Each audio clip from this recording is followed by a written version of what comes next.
Então, eles viveram felizes e tiveram muitos filhos. Fim. Levantem a mão, se criança, vocês ouviram essa história. Mantenham a mão levantada se vocês acreditaram ao menos uma vez.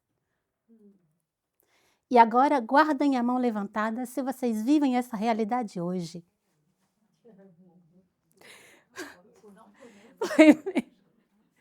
Foi bem o que eu estava pensando. O problema aqui não é o amor. O problema é que não nos ensinaram como amar. E antes de começar, vamos só clarificar uma coisa entre simples e fácil, porque eu vou usar muito essa palavra. Às vezes me dizem, Mayra, simples, eu digo que viver a dois é simples. As pessoas me olham dizendo, ela está ficando meio doida. Simples não é. Não. Então, é simples, mas não é fácil. Perder peso é simples ou não é? A gente come um pouco menos, faz um pouco mais de esporte, equilibra. Simples. É fácil perder peso? Pois é. E viver a dois é exatamente a mesma coisa. Não é fácil, mas é simples quando a gente tem as boas chaves e as boas técnicas. Mais um pouco? Faz mais de 20 anos que eu acompanho pessoas de várias maneiras diferentes, como enfermeira, como coach mental, como coach esportivo. E eu descobri uma coisa que me chocou de verdade, gente. Vocês sabem que 7 casais sobre 10 que se divorciam hoje, eles não divorciam porque não se amam, não. O amor ainda está ali. Se eles encontrassem uma maneira de se comunicar, de resolver os problemas, eles preferiam ficar juntos do que se separar. Então, hoje, cada 7 casais que se separam poderia ser salvo. 7 sobre 10, 3, bom. A gente não pode salvar todo mundo também, né? Mas cada 7 sobre 10 poderiam ser salvos. Então, mais uma vez, o problema aqui a gente vê que não é o amor. Só não nos ensinaram como fazer. O próximo. E continua um pouquinho mais, eu fui um pouquinho mais rápido. O meu nome é Mayra e continua mais um pouco? Mais uma pergunta. Quem veio aqui hoje porque está com uma vida maravilhosa, tudo está tão perfeito que não tem nada para mudar? Levante a mão. Essa pergunta foi... Não é? Mas tem. Na verdade, é que se a gente tivesse uma vida incrível... Eles acharam alguém, estão mostrando. A verdade é que se a nossa vida fosse perfeita, vocês estariam, nesse momento, um sábado à tarde, fazendo outra coisa, não é verdade? Então, eu brinco dizendo que a gente leva mais tempo na vida, na nossa semana, no nosso dia, para escolher a série que nós vamos ver, o filme que nós vamos ver, do que a escolher quais são as palavras que nós vamos usar para comunicar com a pessoa que a gente ama. Ou o tempo que a gente vai usar para aprender a comunicar com a pessoa que a gente ama e com quem a gente decidiu viver nossa vida o mais longo possível. Gente, só mais uma coisinha. Como estamos falando de coragem, não é? Para mim, já é uma coragem falar com vocês em português, porque eu falar em português, para mim, já é um desafio. Então, se algumas palavras não são perfeitinhas, vai lá, saibam que... Você quer contar a sua história um pouquinho para eles entenderem? Por que você não fala bem português? Para eles entenderem a sua história um pouco. Mas vamos, já vou contar. Então, a história é essa, a gente passa muito tempo para escolher filme, para ir para o cinema, para escolher as férias, do que para escolher com quem a gente vai viver essas férias, com quem a gente vai para o cinema, com quem a gente vai ir para o restaurante, como é que a gente vai comunicar com essa pessoa. E a gente continua passando. Então, 3 minutos para decidir de viver juntos e 3 horas para decidir de ir para ver um filme ou outra coisa. E a gente continua. Hoje vocês vão entender 3 coisas. E tu pode ir passando. A primeira é por que viver a dois é difícil e por que isso não é a culpa de vocês. Mais uma. Como transformar as suas relações. E a terceira coisa vai ser as 3 chaves para amar com mais clareza. Discernimento se diz em português? Sim. Mas antes de ir mais longe, deixa eu contar para vocês por que eu estou aqui. Mais uma. Há 11 anos, eu era SDF. Eu vivia na rua e às vezes vão se perguntar o que aconteceu com a minha família. Desapareceu. Eu estava ouvindo a história do pastor aqui, me fez muito pensar na minha. Eu sou negra e na minha família é muito misturado, com a chegada dos portugueses no Brasil, aquilo tudo. Na mesma família tem pessoas de várias cores diferentes. Eu nasci com uma cor negra mesmo.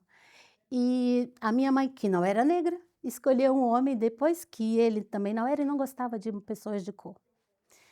Então, com 11 anos, eu me encontrei na rua porque a minha família, eu fui viver com meu tio, ele me batia tanto, que como criança eu achei que a rua seria menos difícil do que ter um teto e uma comida. Então, com 11 anos, a minha família desapareceu. O meu teto sumiu. E o meu futuro? Um poço enorme, sem fim de perguntas. E então vocês imaginam que quando a gente cresce nesse meio aí, a gente tem algumas bagagens, não é? Alguns traumas que a gente carrega com a gente quando a gente entra na vida adulta. Então vocês imaginam que quando eu cheguei na idade adulta, e que eu fui ter a minha primeira relação, imagina tudo que eu carreguei comigo, abandono, trauma, humilhação física e mental e todas essas coisas. Mas, então, quando eu fui viver essa relação, eu não sabia como é que era um couple, como é que se vive um couple, como é que se vive uma vida de casal, como é que funciona um casal.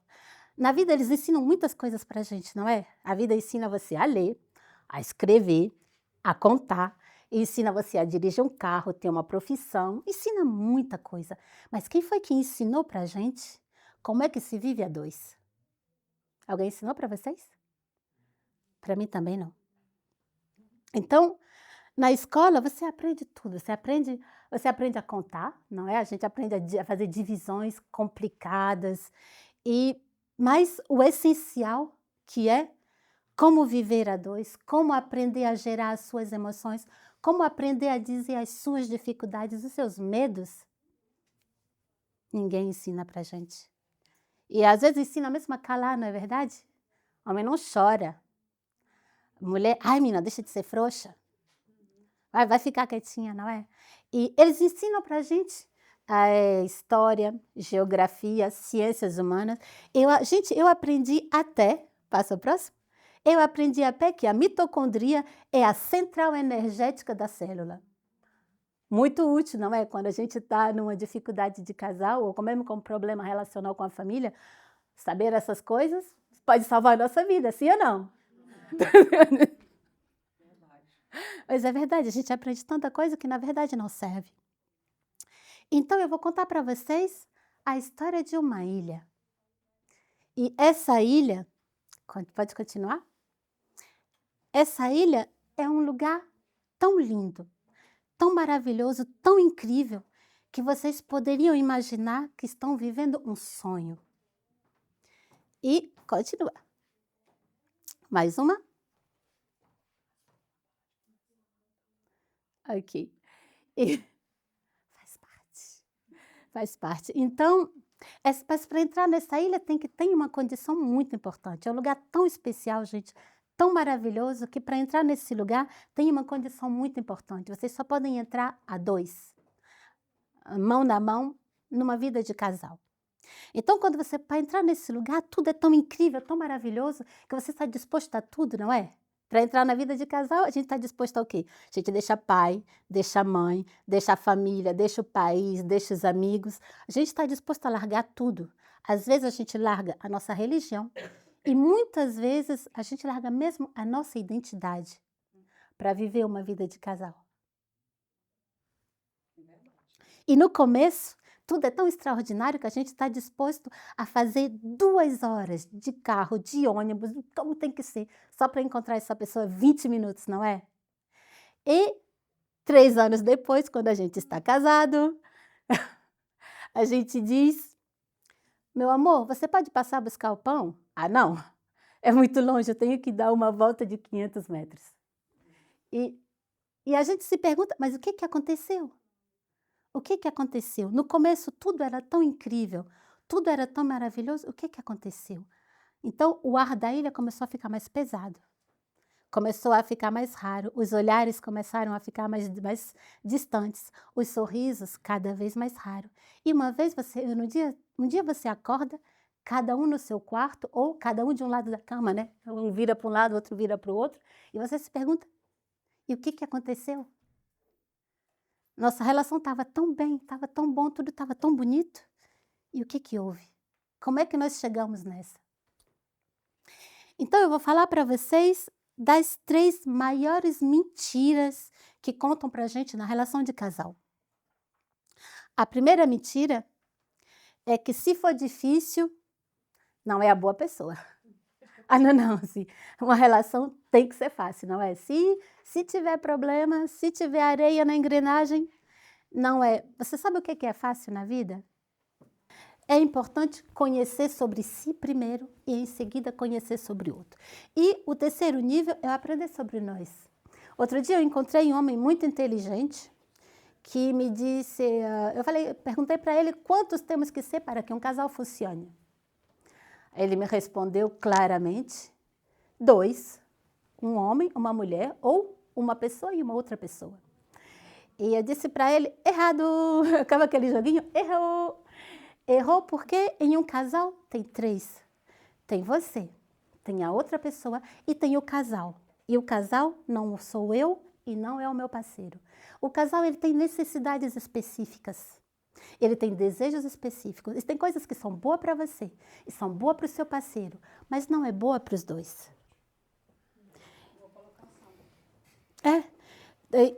Um casal que eu acompanhei há pouco, eles não se entenderam muito bem, então o homem foi sair com os amigos fazer a festa, era bom para ele.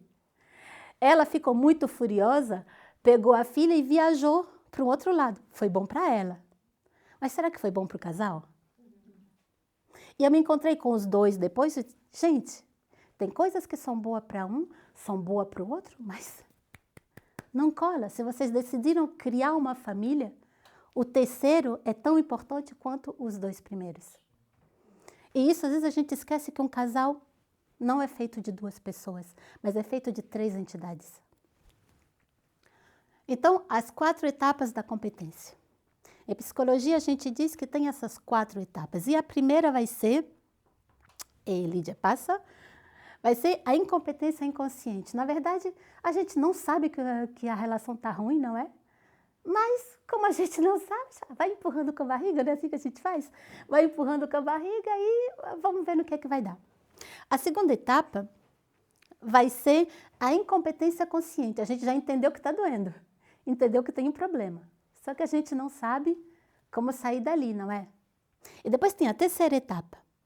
Na terceira etapa, a gente já compreendeu que temos um problema, já compreendemos que temos o que tem uma solução e começamos a trabalhar para construir essa relação. E a quarta etapa vai ser a competência inconsciente. Finalmente vocês vão comunicar de maneira tão fluida, vai ser tão natural para vocês, vocês não precisam nem pensar, né? O casal vive, tem um que está lavando a louça, o outro está cortando umas verdurinhas ali, quando o homem vai pegar o carro, a mulher já está vestindo as crianças, é tudo tão natural que, vai lá. Mas a maioria dos casais param ou na primeira ou na segunda.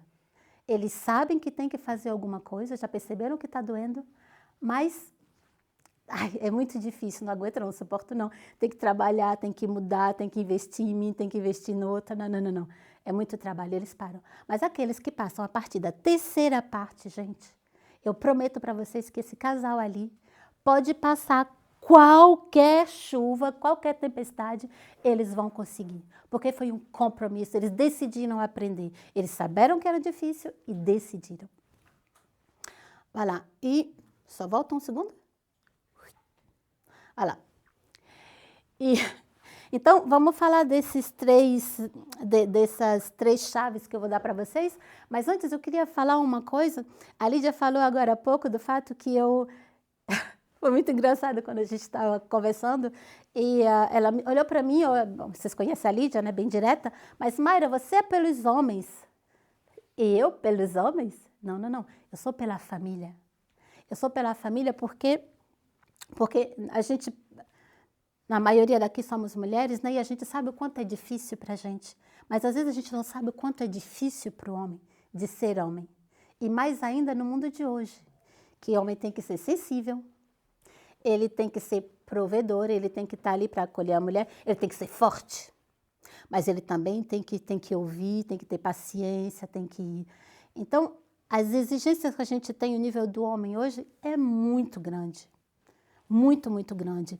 E, claro, nós mulheres, as exigências somos nós que colocamos agora, né? A gente diz que agora a mulher tem o poder. E tem mesmo, porque nós somos independentes, não precisamos de homem, trabalhamos por nós mesmos, ganhamos nosso próprio dinheiro. Mas será que a gente não precisa dos homens? Eu preciso. Precisamos e muito. Mas que se a gente vem e nasce, eu não entendo tão bem da Bíblia, então não vou me lançar aí dentro, mas uma coisa que eu sei que se o Senhor fez um homem e uma mulher com competências tão diferentes, e cada uma é tão extraordinária, que, gente, uma mulher que quer se comparar a um homem, eu vou dizer aqui para vocês, ela não entendeu o poder dela. É verdade. Ela não entendeu, porque a mulher é uma coisa extraordinária. Mas o homem também é uma coisa extraordinária. E não tem que se comparar. Porque é tão diferente um homem e uma mulher. Que vai lá. Então, a mulher que realmente se compara com o homem, que quer ser igual do homem, ela não entendeu a que ponto ela é incrível. E isso eu posso dizer para vocês. Então, gente, o primeiro... Volta porque eu falei... volta. Vai lá. Então, a primeira chave que eu vou dar para vocês hoje... Porque o objetivo é que vocês saiam daqui com chaves concretas. A primeira chave que eu vou dar para vocês hoje é a comunicação consciente. Muitas pessoas comunicam, não é nem para conversar, eles comunicam já esperando o que eu vou responder quando ele terminar de falar, como é que eu vou me defender. Já estamos procurando argumentos para nos defender, quando na verdade nós estamos sendo atacados.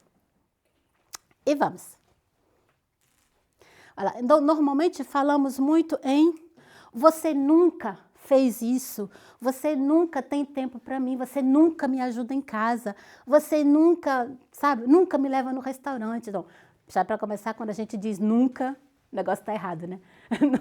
nunca já está errado. Então, muitas vezes a gente está dizendo, você nunca tem tempo para mim, você nunca me ajuda.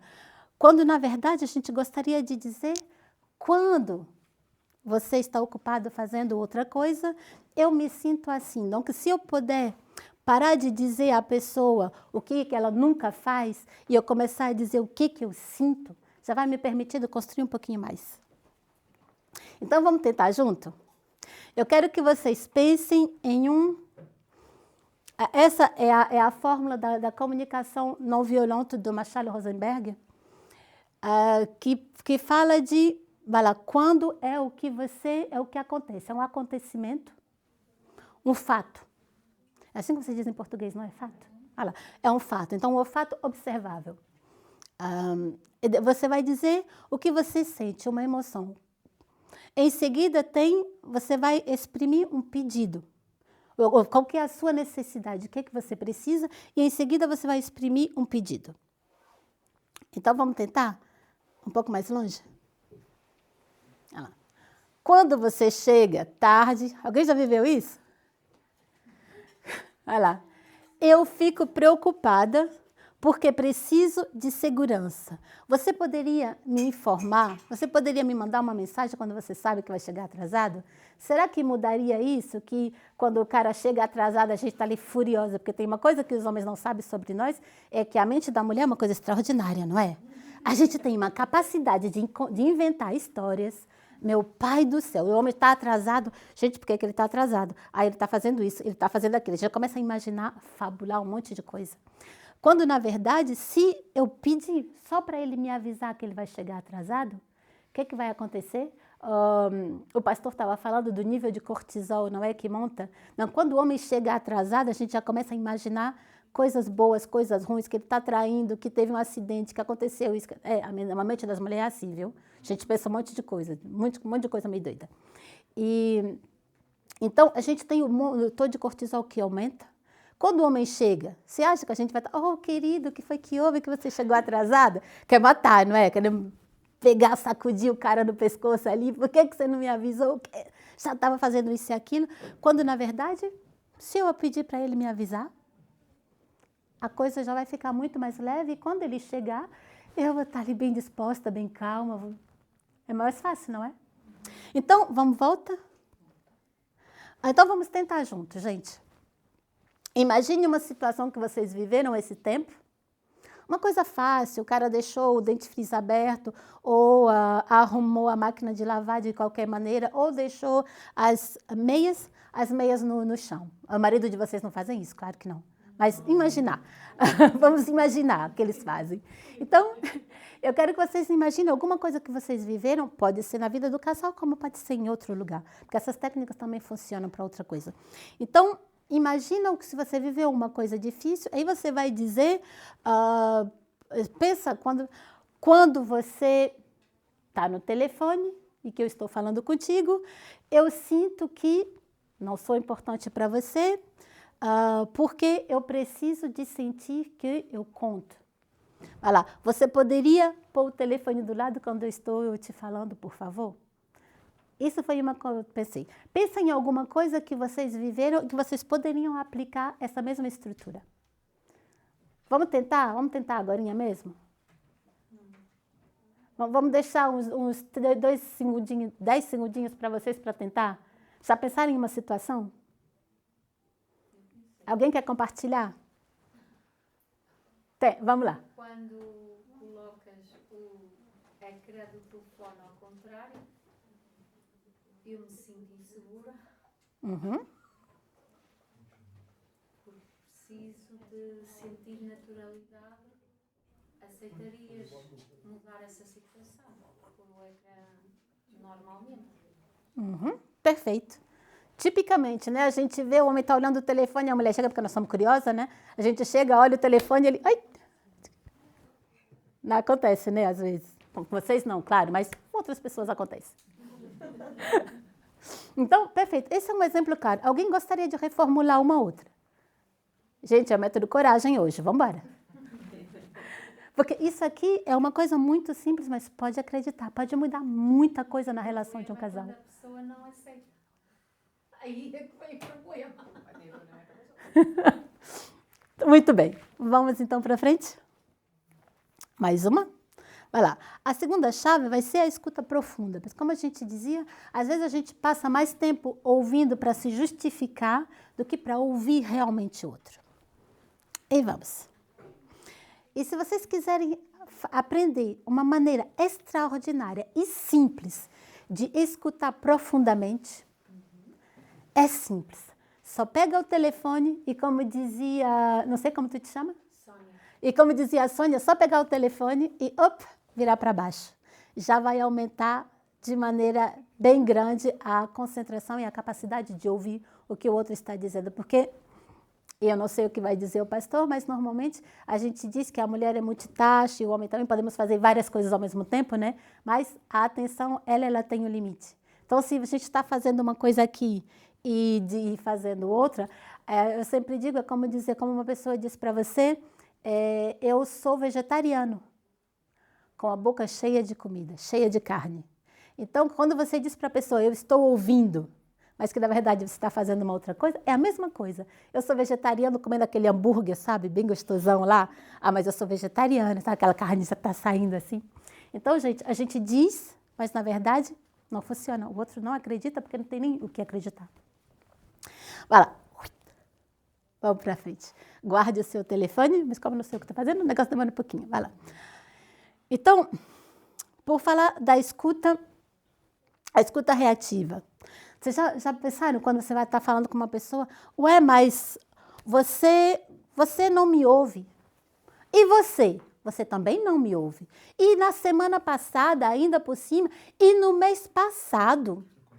Então, isso é coisa de mulher.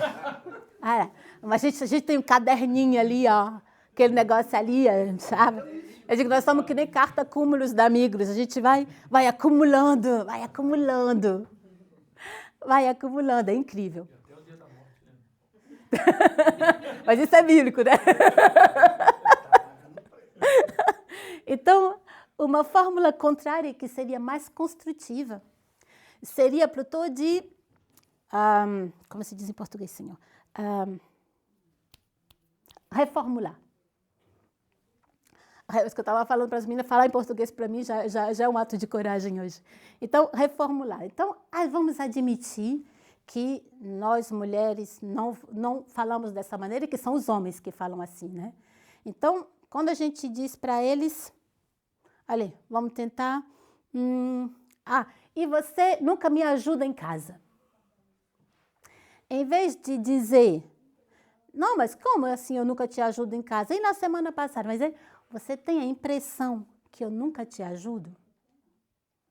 E você vê quando tu diz para a pessoa, você tem a impressão que... Vai dar para a pessoa a ideia de que você está ouvindo o que ela disse. O simples fato de reformular dá para a pessoa realmente a ideia de, se ela pode reformular, porque ela ouviu o que eu disse.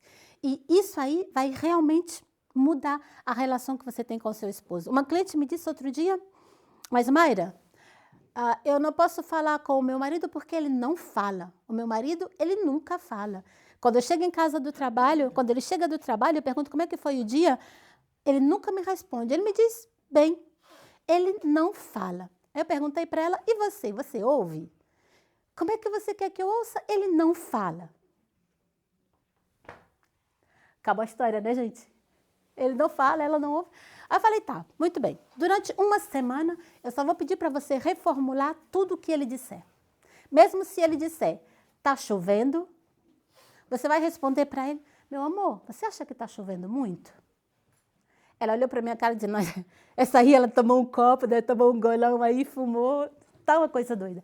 Mas, gente, de verdade, uma semana depois, essa mulher veio me ver e me disse, Mayra, o teu negócio funciona. Ela me disse, o teu negócio funciona. O meu marido me falou. Nós conversamos pela primeira vez. De verdade, nós conversamos, tivemos uma conversa. E o que aconteceu, gente? Esse homem não tinha espaço para ouvir e ele se calou. E às vezes os homens não falam com a gente, não é porque sejamos más, ou porque eles não gostem de dividir, é porque não tem espaço para falar.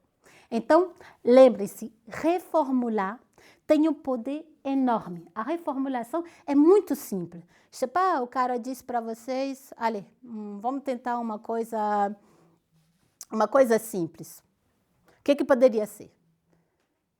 Que a gente poderia reformular? Gente, vamos fazer uma coisa? Faz isso. Vamos lá? Junto. 1, 2, 3. 1, 2, 3. 1, 2, 3. Perfeito. Vamos embora. Acordar um pouquinho aí, galera.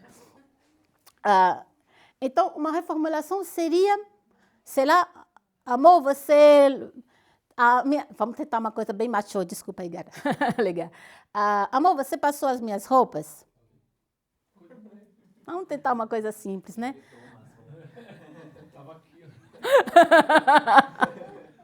Você passou as minhas roupas? Olha lá. E às vezes, não pedi. Você gostaria que eu te ajudasse a lavar a louça? Porque às vezes os homens não sabem. A gente pensa que o homem, como para a gente é natural, para o homem também é natural. Não é não, gente. Não é não. Homens e mulheres têm prioridades muito diferentes.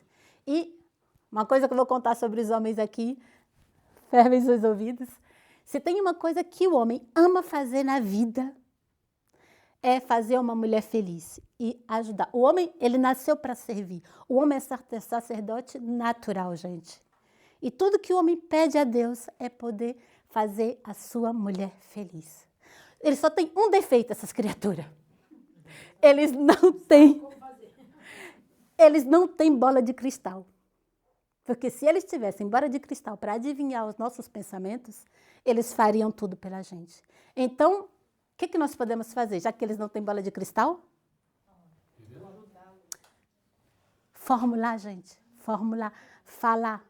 E falar de verdade. O que eu estou dizendo para vocês aqui parece bobo. Todo mundo diz, é evidente, não é? Claro que é evidente. É muito evidente. Mas falem. Os homens, tudo que eles pedem a Deus é poder fazer as coisas por vocês e fazer vocês felizes. É verdade ou não, gente? Os homens que estão aí atrás. É verdade. Verdade. Só que eles não podem adivinhar o que a gente quer. E a prioridade... Mas, gente, é evidente, olha. Olha como é que se arruma a louça. Olha como é que... Você não conhece. É? Se ele me... Exatamente. Se você me conhece do tempo que a gente está junto, se você me amasse, você saberia. Sabe não. Sabe não. Sabe? E nunca vai saber se você não disser. 20, 25, 30 anos o cara vai ficar sem saber. Sim. Então, peçam. E as mulheres é igual. Ó. A gente gostaria muito de fazer o máximo possível por vocês. Às vezes a gente já quer dar conselho rapidinho, né? Então, se vocês disserem pra gente que vocês só precisam de ouvir, só precisam de um ouvido, para nós mulheres é mais claro, porque desde que a gente ouve, é negócio de mãe, né? A gente já quer ajudar ali, resolver rapidinho, mas só diz pra gente, olha, só me ouça. Só me ouça, como homem também quero desabafar uma vez de vez em quando faz bem. Então, a terceira chave que eu quero dar para vocês hoje, gente, é a reparação consciente. Vai ser os 3 R's da reparação. Não, o primeiro R vai ser reconhecer. Às vezes... Os outros, vocês não, porque vocês não fazem erros. Mas os outros, eles erram, não é? Eles erram, eles dizem coisas que não querem, dizem coisas que não pensam. E o segredo aqui vai ser de reconhecer. Eu fiz alguma coisa que te magoou. Eu fiz alguma coisa que te machucou. Não era a minha intenção, mas eu fiz alguma coisa que te magoou. E isso é incrível. E a segunda chave vai ser reparar. Agora que eu sei que eu fiz alguma coisa que te magoou, eu te peço desculpas porque não era a minha intenção. Mas eu te peço desculpa, mas... Mas não é um pedido de desculpa, mas é um ataque escondido. Então, quando eu digo, eu te peço desculpa, mas eu estou atacando o meu parceiro. Já estamos terminando. Estamos atacando meu parceiro. E o terceiro vai ser reconstruir. O que eu posso fazer para mudar essa situação, para nunca mais cometer esse erro? Porque, na verdade, tanto o seu parceiro quanto você quer ter uma relação incrível. E todo mundo quer aprender e todos queremos aprender juntos. Vamos porque... Então, o ritual da noite não é o que vocês estão pensando, gente. Não é o que vocês estão pensando. O ritual que eu proponho para todos os casais é toda noite, antes de dormir, reparar. Antes de ir dormir, tem alguma coisa para reparar hoje? Nunca durmo sobre uma ferida. Nunca durmo sobre uma ferida, porque uma pequena ferida vai virar uma ferida muito maior. E um pouco maior, e um pouco maior, e vai virar uma gangrena. E um dia vocês vão acordar, cada um em um quarto diferente, se perguntando o que aconteceu. Então, vamos. Mas, se vocês estão pensando que isso aqui, isso que eu estou falando aqui, é a propósito do parceiro de vocês, dizer, mas o meu parceiro nunca vai querer fazer isso. Não, estamos falando de você, do que você pode fazer para mudar a sua relação. Vai lá. Então, tem que ir rapidinho, porque o tempo passa rápido. Passa rápido demais. Então, vamos só recapitular rapidinho. Vai lá. A comunicação consciente vai ser, eu observei um fato, eu exprimo uma emoção, o que eu ressenti. Em seguida, eu vou explicar qual que é a minha necessidade. Quando você chega tarde, eu fico inquieta, porque eu preciso de saber que você está seguro. Você poderia me mandar uma mensagem quando você vai chegar mais tarde? Não, então, um fato, uma emoção, um sentimento e um pedido. A escuta profunda, reformular. Se a pessoa disse uma coisa, você reformula, mesmo se parece ridículo. Eu quero frango assado amanhã meio-dia. Você está me dizendo que você gostaria de comer frango assado amanhã? Gostaria que eu fizesse um frango assado para você amanhã? E a terceira vai ser a reparação consciente. realizar que fez um erro, reparar o erro e, ensuite, em seguida, reconstruir. E o 4R vai ser reconstruir rapidamente. Quando vocês entrarem em casa hoje, gente, chamem os seus parceiros e digam uma coisa: meu amor, hoje eu preciso conversar com você. E por uma vez, não vai ser por uma razão ruim. Gente, muito obrigada. Tem que ir rápido.